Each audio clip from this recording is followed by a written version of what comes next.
Sandy. Hi, it's Dave. Hi, it's Kirk. Welcome to the ADK Rock and Metal channel, and today we are reviewing the new single by the wonderful Scribe. They're fucking awesome. Never no heard biasness never or anything never in heard this. of them. Shit name for a band. Never heard of any of that. And today's video is the song Witchfinder General, which is track 3 off of the new album Volume 1. So yes, I know it pretty well. And this is today's video. I think we should just go straight in, check it out, and get you guys' viewpoints of it at the end. Let's do it. 3, 2, 1, go.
Okay, first impressions, because we kind of got the first part of the intro out of the way there. You have got a good Faith No More real thing. You were Bill Gould. Oh, no, on the bass you have. You know, like on the Some Faith No More in there. The guitar tone reminds me of the early Tool records as well. Okay. It's got a swing to it, though, isn't it? I'm surprised by that. I really like the imagination of the drum part as well, which you've got down to a T. Are you using rack toms in between the kick and snare? Yeah. So it's basically roll just floating around. Boom, ba, boom, boom, boom, ba, boom, ba, boom. So it's playing off the floor as your main part, and then just rolling around each time. I remember you saying now that one of the videos had a sort of video game element, and I had completely forgotten, and I thought, well, I was expecting like another sort of performance stroke storytelling video, and then I realised, yes, it's the video game one. How do you tell a story about a Witchfinder General from the 1500s or whatever it was? I was like, how the fuck did we film that in live action? I'm sure you'll explain the amount of work that went into this, but I mean, this looks like a game you want to play, doesn't it? This is really, really good. Musically, it goes. My first mind is sort of early, sort of Doom. The band that you've named the song after, sort of Witchfinder General, sort of 70s sort of prototype Doom. It's got that sort of 70s Doom vibe to me. Sort of early, sort of Cathedral again. There's the connection there because they had a song called Witchfinder General. Yeah, they do. I remember that on MTV Super Rock in the 90s. So, yeah, I mean, I'm not really enjoying it so far. I'm intrigued to see how this video game develops and how the track comes to life as well. I think it's there is a groove in there. But when you listen to that Black Sabbath 1971 album, Master of Reality, Children of the Grave, Lord of this World, there's a real good... They actually do up-tempo songs, Black Sabbath. People forget that because they're known as inventing heavy metal and then obviously the subgenre of Doom. But yeah, I can see elements of that. You're like me, you're a big fan of Sabbath, certainly the first 6 albums, aren't you? So consider how much I hate Doom. He does. It doesn't sound like Paradise Lost, this one. It's the first song I've heard you write that doesn't sound like Paradise Lost. Go on. Doom sucks. Let me write a Doom song. Well, it's kind of like a new metal take on Doom then, isn't it? Yeah. That groove is fantastic. Let's keep going. The discovery of witches, he did allocate to himself. The boy born in Manning Tree, his mission to destroy the works of the devil. Oh, Witchfinder General, a symbol of archaic fears and a superstition.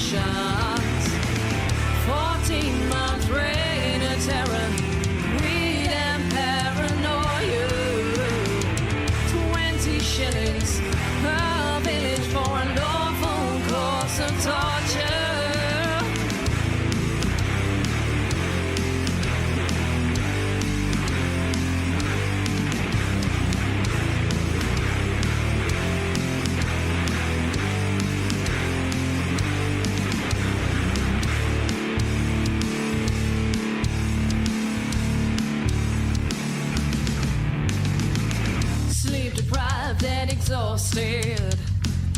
No choice but to confess. Invoking evil spirits, punishable by death. Oh, Witchfinder General, a symbol of archaic fears and superstitions. 14-month reign of terror, greed and paranoia. 20 shillings per village for lawful course of torture.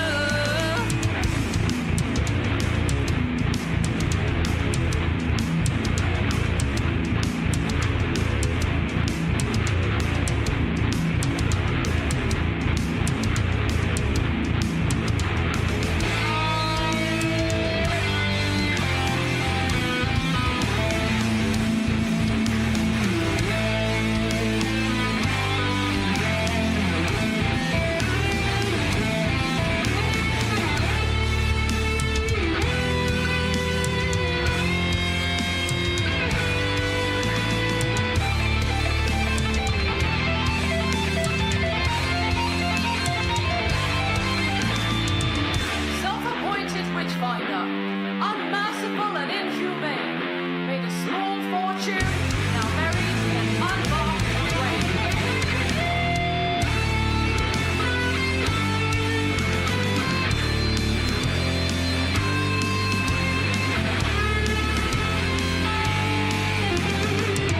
14-month reign of terror, greed and paranoia.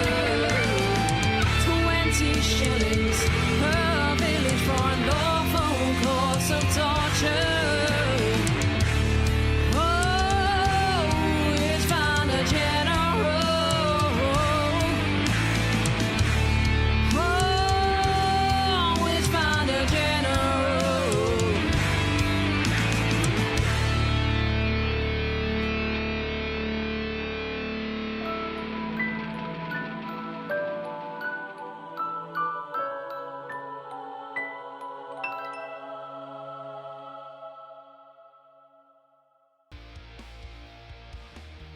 Okay, there we go. Witchfinder General, tell a Scribe. Over to Andy first on this one. I think anyone who's watched the previous two and this one will see how much time and effort all of you have put into this project. I mean, it's just incredible, really. I mean, we've had the sort of the storytelling videos, live capture footage, you know, in play with some sort of performance as well. I was involved in one of those videos, and I saw behind the scenes how you put it all together. I mean, this is just something yet again. You'll explain, I'm sure, how you created this sort of video game effect, because it looks so realistic. It looked like a sort of 90s first-person adventure game. Wolfenstein. Yeah, Kind of, yeah. yeah, from that era. Yeah. Yeah, so that's sort of, I don't know, late 80s, 90s. But yeah, that was, you know, something very, very different. You don't often see that kind of music video, so, you know, congratulations regarding that. The song again is very different. I've not yet listened to the album, but it's very different from the two tracks that we've covered before and the band have released. I'm listening out for the sort of drum technique you described a moment or two ago, Kirk. Sort of, you know, I don't know drumming, but you can hear and visualise, you know, I don't know, rolling through the drums as you described, Dave. The guitar tuning sounds very low. I don't know what you use, but that sounds very doomy, 7, very. I think we're in A. Drop A of him, right? Yeah. I think it's A on the 7th string. That's low, isn't it? Yeah, that's Paradise Lost, isn't it? I always think of that first Korn album for Drop A Oh dear. as the Wouldn't be surprising for us, yeah. Yeah, I mean that's again really, really enjoyable track. I love the guitar tone. You can hear the drums as well. Kim's vocals again. She's gone for a different sort of vocal approach, I think, on this one. Again, very creative, and I enjoyed the solo as well. I don't know if that was Michael or Yusuf, but that was really good as well. Yeah, Michael Whistle. Yeah, Michael on that one. Yeah, it's incredible how the variation you come up with 3 tracks and I'm really interested to hear the rest of the album and the upcoming live show.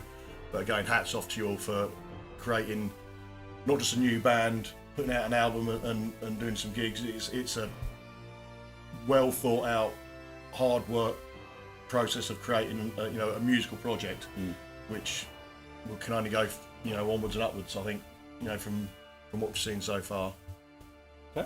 Kirk? Oh, can I start with some questions? So, who designed it? Because I really enjoyed the concept. It feels interactive. So, can you just give our viewers a quick summary of who put it together, what the division of labour was for this video? You really want to know that? Okay. No division of labour, it was all you. So, from a songwriting process, I can talk about two parts. So there's the music video and there's the songwriting. So, the way that the music videos came out was we all met up together. We had the 8 songs for the album, and we sat there in a pub, got beer garden, and we were like, "What concepts do we have? Has anyone got an idea for the videos?" So the Raising the Dead one came out. We talked about grave robbers, and we kind of talked about how we could do that. And I came up with the idea, we could go to Cambridge, we could do that, and we went brilliant. There are other songs on the album like Bella. And Grey Mist, which are really difficult, and they were ideas. Oh, well, Grey Mist is all about the sirens who tempted sailors to the shore. We could stand in boats, and I'm like, how the hell are we going to shoot that without seeing something modern in it? And there was a lot of videos that we had some ideas on that we couldn't do. This one, the challenge here was, yes, we could go out and do some stuff with witches. It's all about the Witchfinder General hunting the witch, and we were like, well, how do we shoot something that's 15th century? So this was one of those ones that got put to one side. And then back in November time, I think it was, I had a lot of time off work because of the bad weather, so I wasn't able to do a lot of the landscape work. So I was sitting at home and I was like, what if we do this concept of a game in my head? So I was like, I'm just going to go off and build this game. So how the hell do you do that, though? I think that's my question. How can you just... So there's a program called Game Guru, and Game Guru gives you an open world platform, which is just a flat world. And it has the assets that you've got, all those characters, buildings, and stuff like that. So once you build the terrain up, so I built the terrain, and I was trying to work out, and originally what it was going to be that there was I built this whole set in the world, and it was a harbour, and the idea was you were going to be the Witchfinder looking for the witch, and your idea was you had to go and try and find the witch by the end. That was the original concept. You arrived at the harbour on the boat, and I built this whole freaking set, and it had a big ship in it, and you started on the ship and you came off and you went through the docks and you went through the harbour walls and you went into the village, and I had a very rough setup. Luckily I hadn't completed everything, and then I sent it over to Kim and said, I did a couple video capture, sent it over to her, and she was like, great, but the Witchfinder General was in the middle of the England and there was no sea or anything and there's no boats. So I went, fuck, shit, so I can't have any ships. There's your Bella one. Well, we've got an idea for that. We have got an idea for one of those. Beyond is about ghost ships. We have got an idea for green screen on that one. But so in the end, I then was like, okay, so what I now need to do is I need to build a forest area, and I built up walls around it. And so this generator took me about 4 days, I think it was in total. So 4 8-hour days to build. You then have to put all the characters in, and then you have to decide what the characters are going to do. Are they going to attack? Are they going to be placid? What do they do when you get close? And then the problem I then had was there was 2 viewpoints. You had the Witchfinder who was hunting, and the actual setup has the high level where the church was at the beginning, and then there's 2 paths that go round and meet in the middle to go up to the church. So the witch or the innocent makes her way down and goes one way, while the Witchfinder goes the other way. So by the time he gets to here, there's the dead bodies, and they go. Now the problem I then had was I did video capture of the witch, making her escape. Well, do you know when you say video capture, what do you mean by screen that? capture? Screen, yeah. Okay. So like we used for OBS, so I had the screen capture on, and I literally loaded the game up. So we loaded the game up in playthrough, and literally, carry on. One of the cameras just went dead. We loaded the game, so I loaded the game up in playthrough mode, which is how you test the game, and I then just ran the course, and I captured it. You filmed it, yeah. I know. So that whole bit of her attacking, I played it live, captured it on the way, all the way to the ending. Now the problem with the Witchfinder is the Witchfinder then has to go round and find the dead bodies to realise she's escaped. But when you reload it up and you start the point from a new start point, there's a dead body. There's no dead bodies. If you then run the witch as the Witchfinder, round, kill the same dead bodies, and then run backwards. When I went off the screen, they'd all disappeared. So I had to change all the settings so that the bodies remained on the screen. I had to download software, and eventually, effectively, I had to build the game. So that game is actually playable. That level. Do you know on OBS? You can actually You've got to make sure that you win on the game because you're playing it live and recording. So can you imagine if you just had an off day and you were like, I can't get to the end of this game? So I had to play it 2 times. I had the same ending point, but one time I did it in one way from a start point at the beginning and played it as the Witchfinder hunting. And the second time I went round as the witch and did a different start point and filmed both of them, and then I basically had to try and overlay them so roughly the same amount of time, so that when she was running one way, he wasn't at the same point. And then you then decided we didn't originally had any prompts on it, and that's where the guys, when I sent the original one over there wasn't much in the way of objectives. I think it just had a big flashing objective in the middle of the screen, escape or something. Yeah. They were like, it'd be really cool if you could get like the old retro game objectives down the side. So I was like, okay, let's put those in. Dan then came in and said about it'd be really good if the colour scheme could be different for the Witchfinder versus the Innocent, so it doesn't just switch and it's the same colour. So they did all kind of, they all concerned, it was like, and that's when we put the red screen for him being evil, because he's meant to be good, but actually he was an evil git. So, and killed lots of innocent people. So we were like, well, let's actually do that. Let's play to that strength. And we did the colour scheme. So there was a lot of editing afterwards. And then it was this whole intro take of this title sequence, trying to get it to feel like a game, like it was the loading screen of a video game with the start button. I thought you were going to have to click to activate it. Obviously, it does that for you. It does it for us. We we didn't want to just fade it through. We wanted to have that option. So a lot of the design, the concept of the game was all me, with the idea that they would then come in. Now the song itself was a song I wrote a few years back and was presented to the band when we were coming up with ideas for the song. So this was one of 3 songs that I presented, 1 near the end and 2 at the beginning. Raising the Dead was one and Witchfinder General was the other. And the only thing we really changed on this song was there wasn't any vocals. I hadn't written any vocals for the track, so obviously Kim came up with the whole melody, the concept of the song and the vocals, and solos. There was no solos, but all the riffs, bass lines. I mean, even the bass line was it was a rudimentary version of what Dan plays, but Dan put a couple of little bit of spins on it. But basically, that track was pretty much written beforehand. But in the chorus, you know, where you've got ringing power chords. I noticed you were really keen to get some palm muting in. But the palm muting sounds so frantic in there because there aren't many gaps. It's like really chugging at the strings. I like the I'm guessing Kim's double tracked the verse part. She's done it in like a contralto range, isn't she? And it's a bit. Is she doing a lot of that? Unusually for her, it's quite nasal, isn't it? I would say the technique she's using. I don't really know what her technique. She'd be able to answer that one in a little bit more detail. There was 3 main tracks. There was a kind of standard, clean bluesy track. There was a more tonally one, I guess, and then there was a full operatic track the whole way through. Yeah. Now I wasn't a big fan of the operatic track the whole way through, which is why you only hear it at 3 points. But Witchfinder General. She only sings it over that bit on each time, and that was the concession. There was a lot of back and forth over that discussion. Yeah. Because no matter how many times they tweaked it, I was like, no, I don't like it. I wrote this song. No, it ain't happening. Yeah, I think because you wrote it, you are going to say, like, in my head, this is how it sounded from day one. But I think this is the thing. When you're in the studio, it's hard to hear. When you've got one track being done, you can't really hear it until you actually track the album. Then you track the album and you get 3 different vocals of vocal layers. And it wasn't the fact that the operatics were bad over the whole album. I was just like, it's too much having 3 different types of vocals going the whole way through, because you're not going to hear that live. But having it just used as an accent, I thought worked fine. And that was a lot of debate. And Yusuf did a great job when he was doing the mixing and stuff of this. So to get the levels right, considering guitars are only single tracked. So we did no double tracking, so it's just 2 guitars, Use doing the main rhythm, and it was obviously doubled up rhythm when they're both playing the rhythm parts. But there is some good separation between what each person plays. Yeah, as Andy said there, it is different to the other 2 songs, and that's why I'm looking forward to the album. I love an album where there's variation on there. You still have a core sound, and that's what I'm looking for. I think that's probably why I listen to a lot of progressive metal, because nothing's off the table.